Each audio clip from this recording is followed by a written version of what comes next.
This is Sam's mum. Sam is a male, Sam is a female. Black and white, a child and an adult.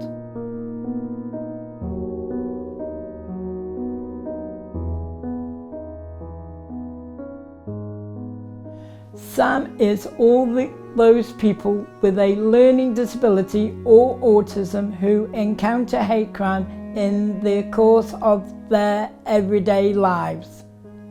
Every one of the following testimonials is real.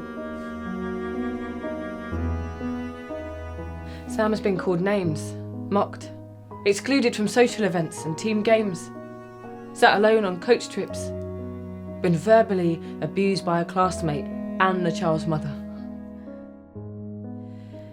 Sam has been at the end of very serious threats to her life, been spat at and laughed at in the street near home.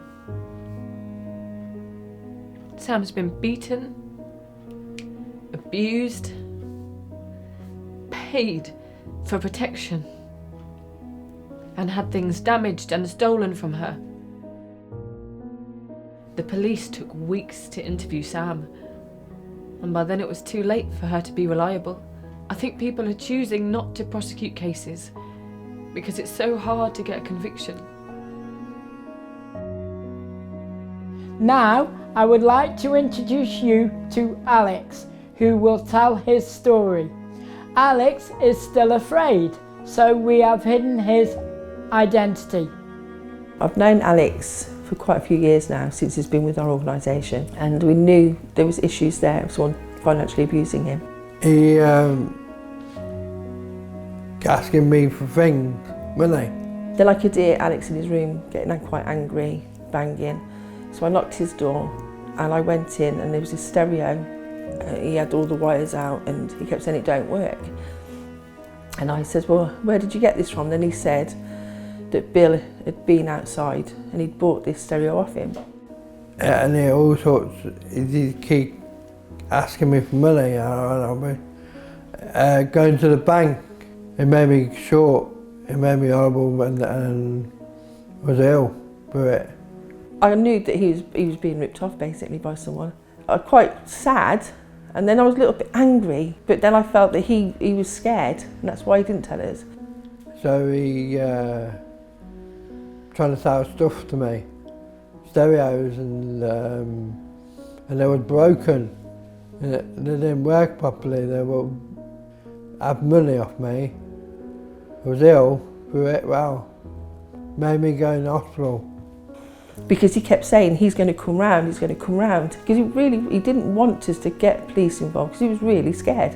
People would say to him, let's go to the bank, take the money. But outside they'd threaten him. You didn't get that on camera, but in the bank he passed the money. That was the evidence we had. But because he passed it to them, we couldn't do anything about it. So I don't know how they bring that into law. But they've got to bring a law in where someone that is vulnerable, that they get took advantage of. They're threatened, but the threats are very well kept away. Bill is a cynical, devious person who will simply be preying on others now that Alex is out of reach. Bill should be behind bars, but he's clever, and the police don't yet have the power they need to charge him with anything. Sam has repeatedly been called offensive names in public and been struck by a stranger. I've had comments like Sam should be locked in a cage. Adults were crowding round Sam's wheelchair, shouting abuse, telling him to shut up. He's been bullied at school and by the public, mocking his disabilities.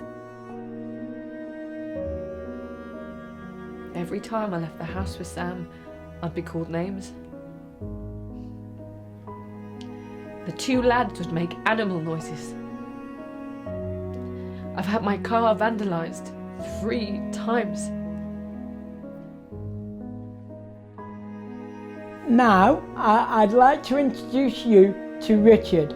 Richard tells his lifetime of bullying, and worse, his reports to the police have fallen on deaf ears because apparently he needs an appropriate adult with him to report crime.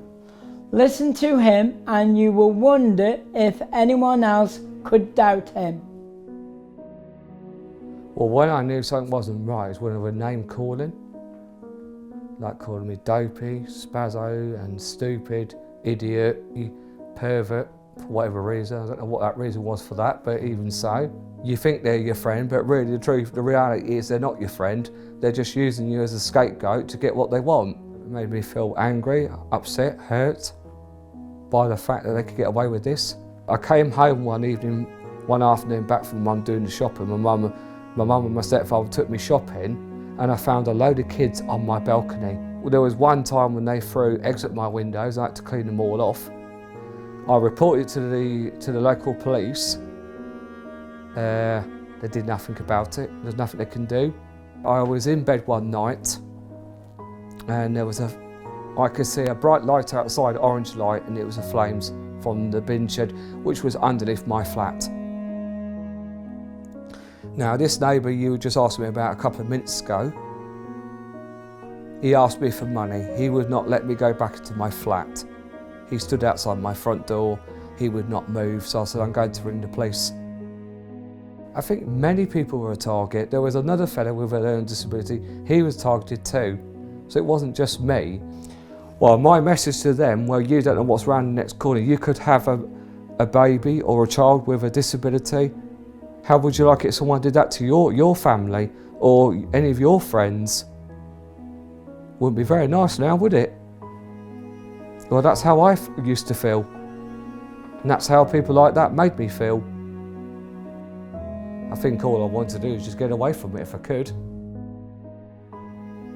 Sam has had constant bullying and name calling in school and in public. She's got no confidence. He's told me he wants to end his life. He's a teenager.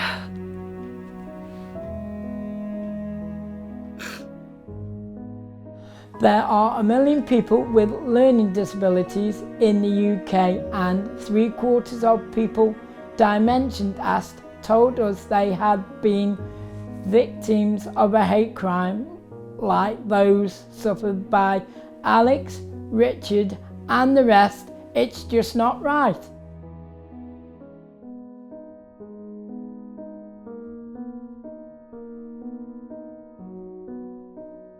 Support I'm with Sam and you can make a difference. Dimensions, working with 16 partners, want to see 8 changes that taken together will make a real difference. The changes we want to cover are education, the police, the Crown Prosecution Service and the Office for National Statistics, among others. You can read all about this on the Dimensions website, but it takes public pressure to make changes happen. Please show your support now by signing up as a campaign supporter on the website and share this video widely. Thank you.